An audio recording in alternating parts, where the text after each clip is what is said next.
જૈન ચાળ સ્થાનકવાસી જૈન સંઘ રાજકોટની પાવન અને પુણ્ય ભૂમિના સુશ્રાવક વિજયભાઈ કાંતિલાલ શાહે મૃત્યુને મહોત્સવ બનાવવા માટે અનશન વ્રત અંગીકાર કરીને માનવ જીવનને સફળ બનાવેલ છે અને સંથારાના 11મા દિવસે ગુજરાતના મુખ્યમંત્રી જૈન સમાજના પનોતા પુત્ર રત્ન વિજયભાઈ રૂપાણી, અંજલિબેન રૂપાણી પુત્ર ઋષભ રૂપાણી દર્શને આવે અનશન આરાધકની સતાની પૂજા કરે તથા સંઘના બિરાજમાન ગુરુ પ્રાણ તથા મુક્ત લીલમ સન્મતિ પરિવારના સુષુષ્મા પૂજ્ય મિનળબેન તથા પૂજ્ય શ્રેયાંશીબાઈના દર્શનનો લાભ લીધેલ.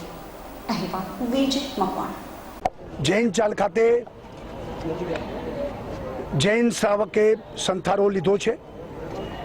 જૈન સમાજમાં સંથારો એ મુક્તિનો માર્ગ છે અને મૃત્યુને સહજ સ્વીકારવું.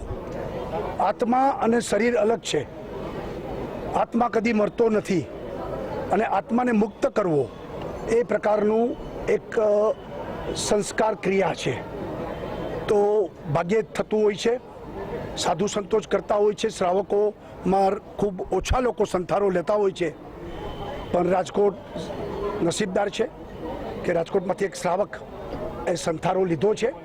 એમના દર્શન માટે આવેલો અને એક જૈન શાસનની પરંપરા એમને ઉજાગર કરી છે, જાળવી રાખી છે. ખાસ એમના દર્શનનો લાભ લીધો છે. મહાવીર સ્વામીના શાસનમાં અનેક આત્માઓએ અનશનની આરાધના કરી છે.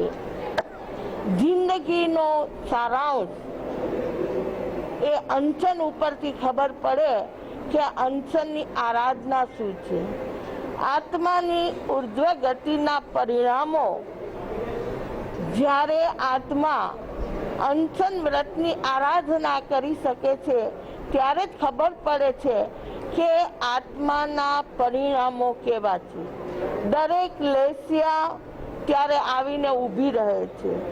આ જ અનશન આરાધનામાં અનેક ઉપસર્ગો પરિસો આવવા છતાં પણ સાધક આત્મા પોતાની ચૈત્યની જાગૃતિની અંદર એ ઉત્સર્ગો પરિસોને જીતે છે.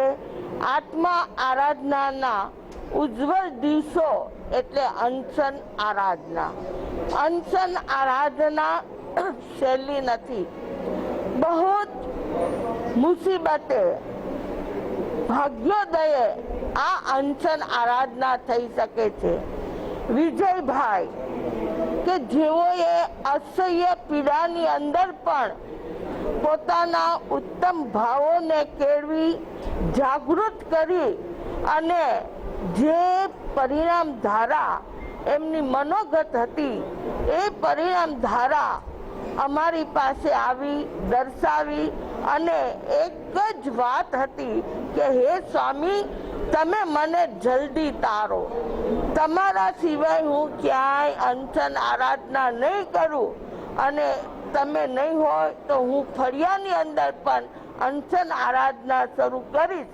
આવી ઉત્કૃષ્ટ ભાવના અને અસહ્ય પીડાની અંદર પણ એમણે જે મનોગત ભાવ હતા તે ખરેખર ધન્યને પાત્ર છે.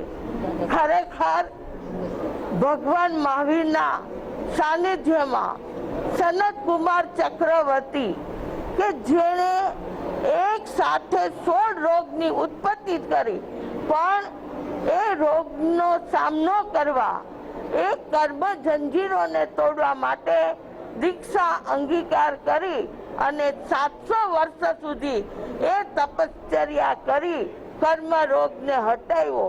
એવી રીતે વિજયભાઈ પણ કર્મ ખપાવવા માટે, કર્મોની જંજીરો તોડવા માટે તૈયાર થઈ ગયા છે. ધન્યવાદ છે.